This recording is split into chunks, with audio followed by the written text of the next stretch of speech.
Всем привет, друзья! 10 дней назад я проводил подкормку озимого чеснока. Это была первая весенняя подкормка, которая имела своей целью нарастить листостеблевую массу на чесноке и предотвратить пожелтение листьев.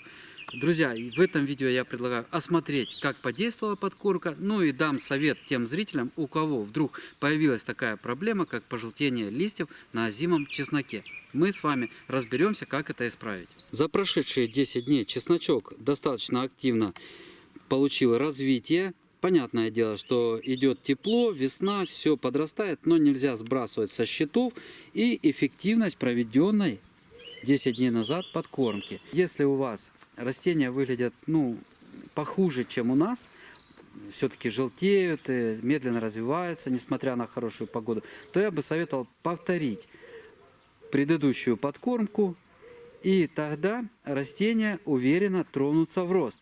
Но это в том случае, если растения сейчас не радуют вас своим внешним видом. Либо если вы вообще не проводили подкормку, о которой я рассказывал в первом видео, но не видели, допустим, того видео, друзья, то я бы советовал еще не поздно провести азотно-магниево-серную подкормку, которая состоит 20 грамм аммиачной селитры и 20 грамм сульфата серы, и все это на 10 литров воды.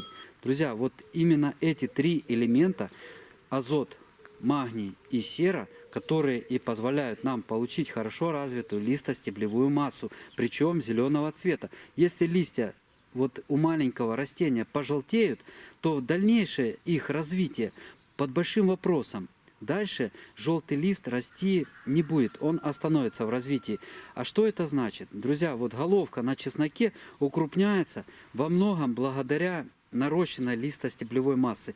Если лист будет маленький, то, соответственно, в головку мало уйдет по окончанию сезона органического вещества, и головка не укрупнится, она просто-напросто останется мелкой. Поэтому сейчас необходимо направить все силы, чтобы подтолкнуть развитие листьев. Вот это самый начальный период выращивания. Через месяц поздно будет бороться за этот лист. Лист мы уже не стронем, потому что фазы развития четко заложены природой. Вот первая фаза, она идет ранней весной, то есть сошел снег, и до определенного периода только будет идти нарастание листьев. Да, оно, конечно, будет и потом продолжаться, но вот начальный период развития листа — это самый важный на сегодняшний день момент, который и повлияет в будущем, через пару месяцев, на готовый урожай. Поэтому посмотрите на свои растения, если они вас не радуют, если они желтые, если они отстающие, то все-таки я бы советовал такую подкормку, вот о которой я сказал,